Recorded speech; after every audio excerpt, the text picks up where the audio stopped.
wasn't much to report in the news before the third round at the Beijing Grand Prix, with rain affecting all three major sessions throughout the weekend, including rain predicted for the start of the race.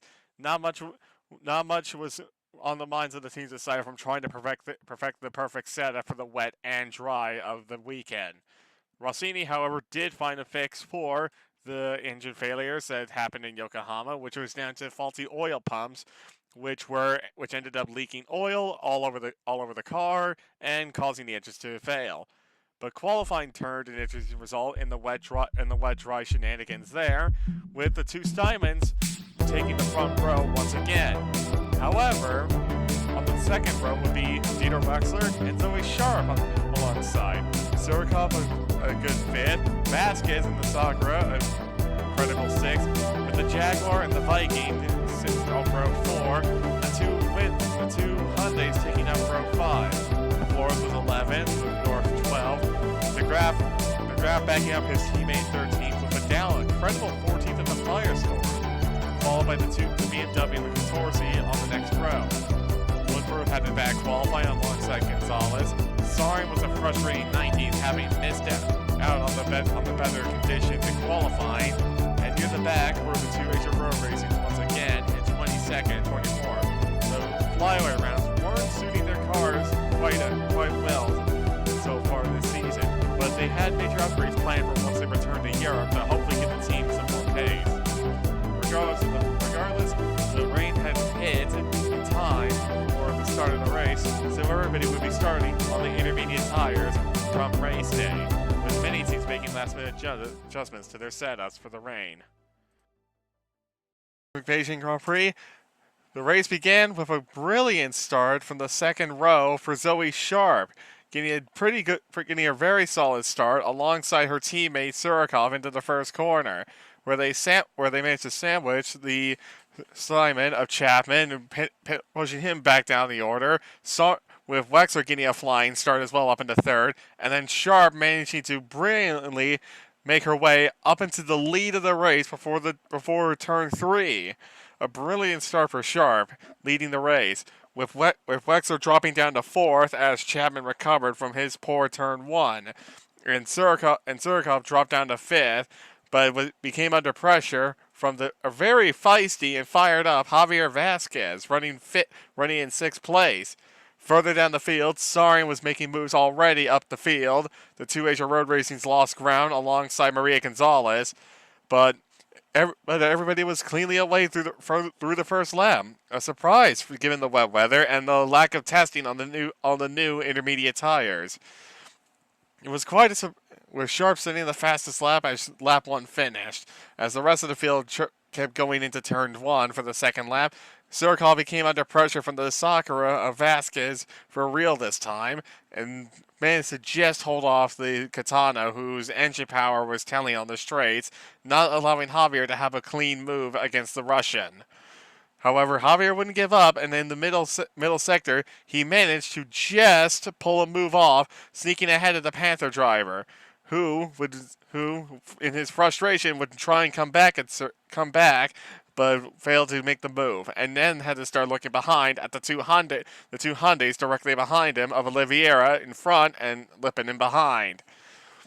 A couple laps late. However, after he held off that charge, a couple laps later, it was Chapman's turn to make a charge, trying to pressure his teammate Holtz into a mistake, who dangerously weaved across the track multiple times in a desperate attempt to try and defend. But Chapman wouldn't be denied, and cleanly got the move done, moving himself up into second as he now began to stare at the back of the number 3 Panther.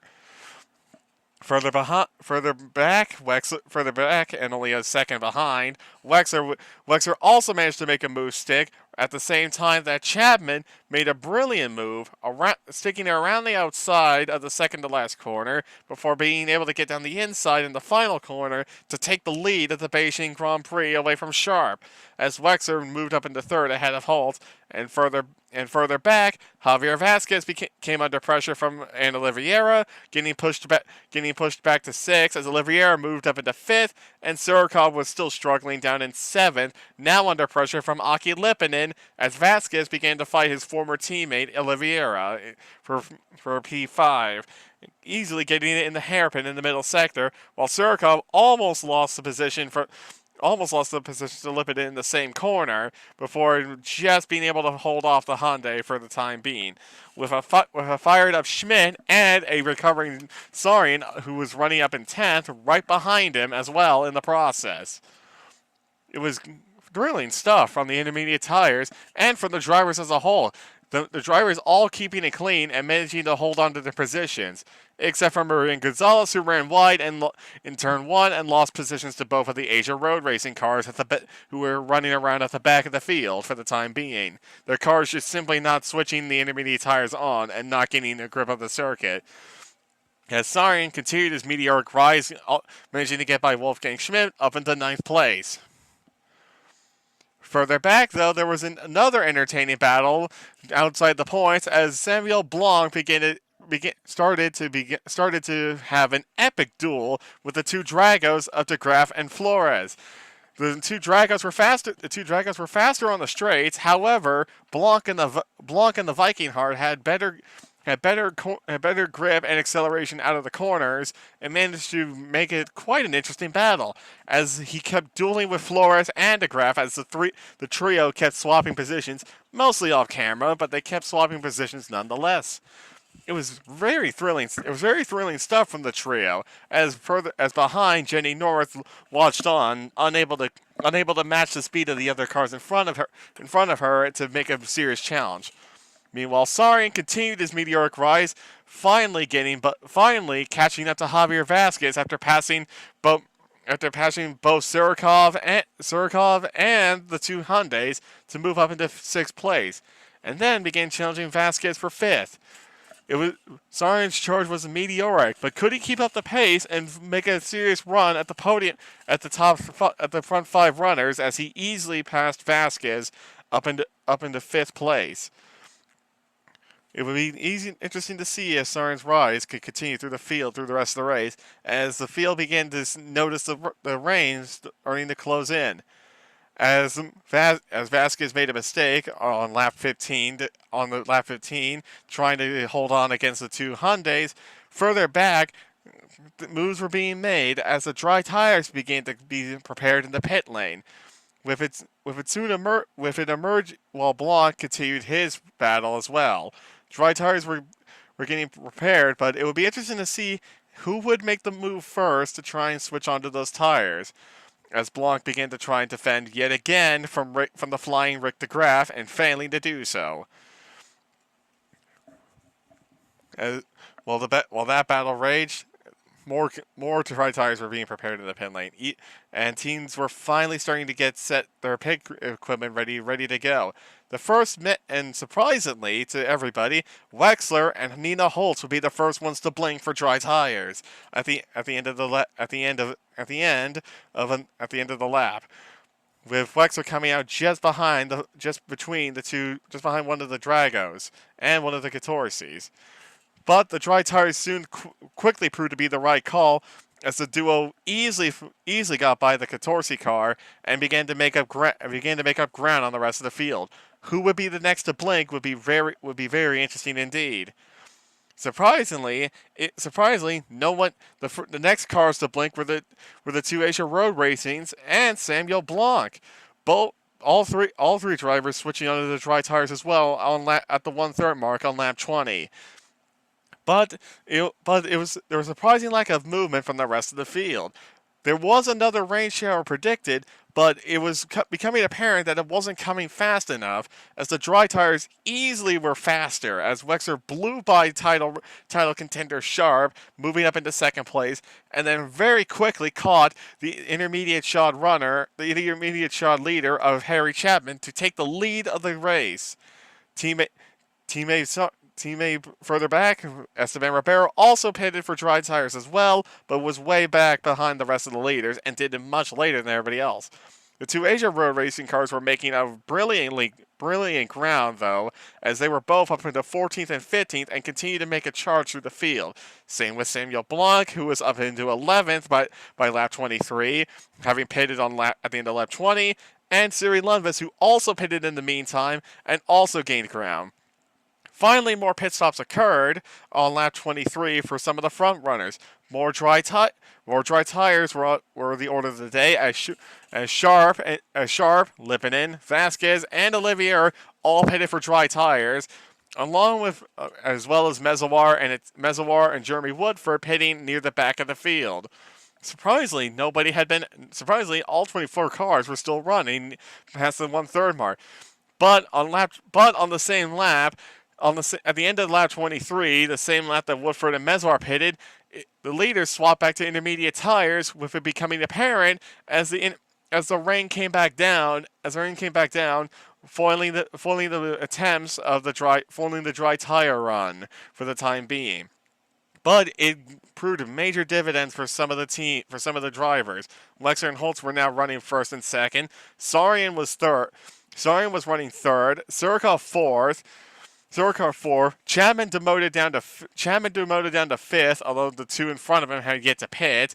Blanc was up into a miraculous P6 from where he started. Siri Lundqvist was up into the points.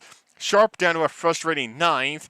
And the two Asia Road Racings from the back of the field were up into 11th and 12th. Could they score points as well?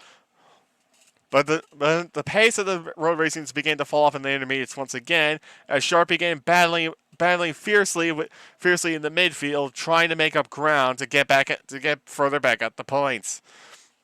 Easily making a move into turn one on the Jaguar, as the two Asia Road Racings began to have a duel with the two Dragos, which was turning into a bit of an interesting duel as well, as Sharp moved up into 7th past Schmidt.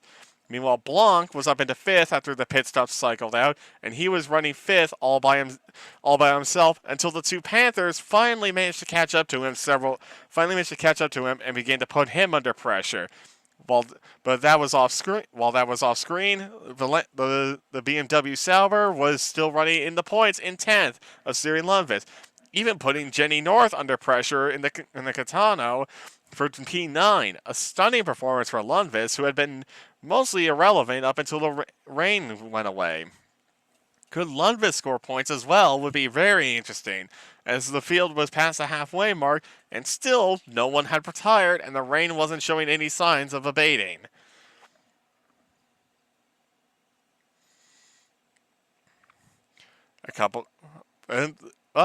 But things that weren't abating was the pressure being applied to poor Samuel Blanc in the Viking.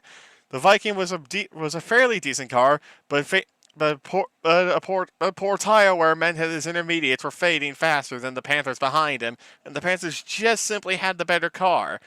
But Blanc was doing everything he could to try and hang on, defending the inside and desperately trying to hold on for as long as he could against the Panthers, who he was racing for position.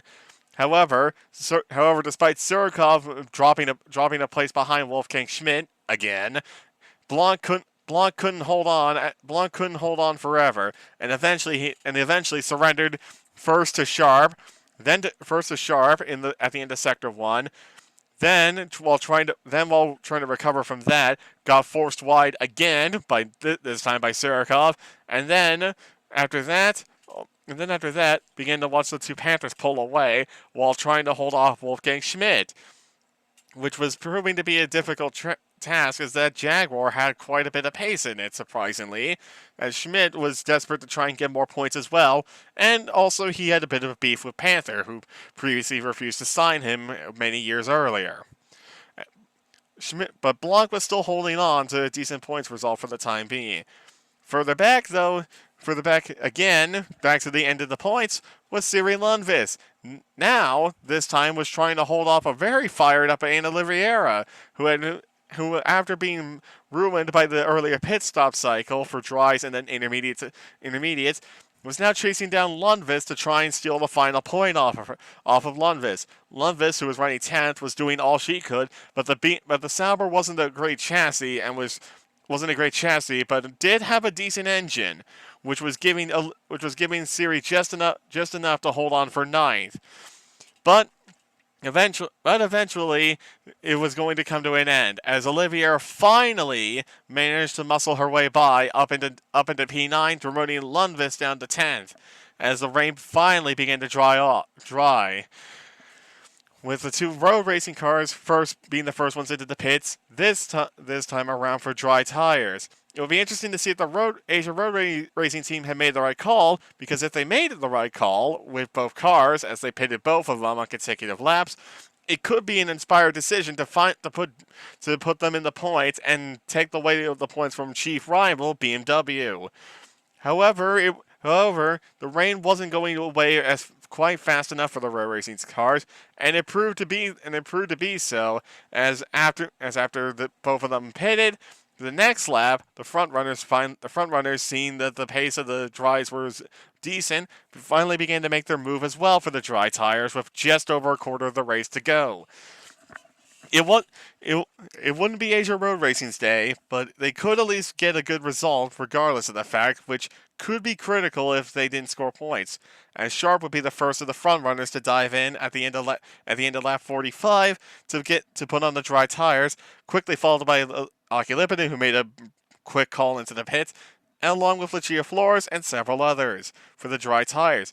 Interestingly, though, they did not put on the soft compound tire, opting for the medium compound tire as it proved to be a bit more of a durable race tire.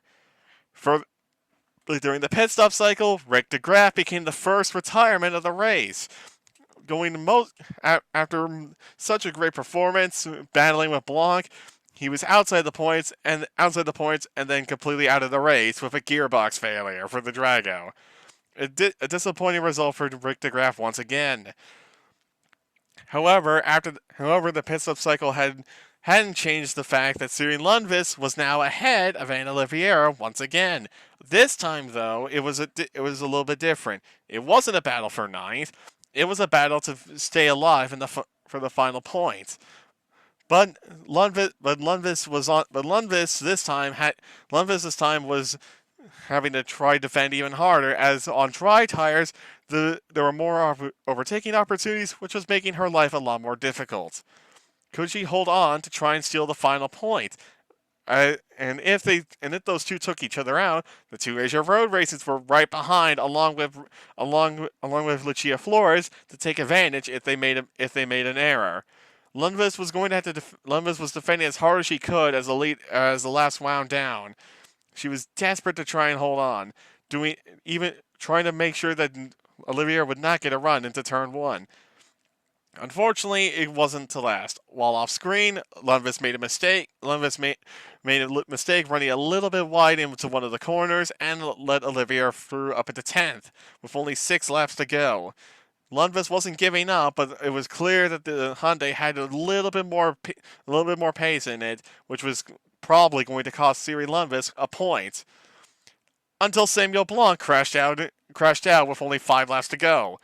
Blanc, on fading tires and fading brakes, couldn't hang on to the Viking hard anymore after a brilliant drive and crashed out from 8th place, promoting Lipinen up into 8th, Olivier to 9th, and Siri Lundqvist in the BMW back into the points. But now she had to try and hold on. But hold on she did, as that was the last major moment of the race. So, with Wexler coming around the final corner to easily take the win of the Bejing Grand Prix, thanks to his brilliant strategic call, it would move Wexler up into second in the driver's standings with the win.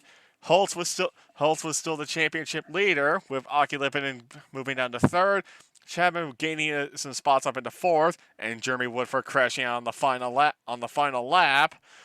But regardless of the fact, it was quite a good result for the Rossini team, with a 1-4, thanks to Sarian being fourth.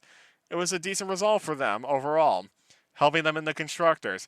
Sharp finally managing to score points was also good for her, but the bigger story was Siri Lundqvist in 10th, making all the right calls and having a brilliant drive to finish in 10th place to score BMW Sauber a point, which would be critical as it put them in ninth place and without a miracle from the other three teams, safe in the knowledge that they wouldn't have to worry about demotion at the end of the season for the time being. But with the first three flyaway rounds done, it was now time for the teams to return back to Europe. This time to go to the Tondela Grand Prix, an interesting race for everybody.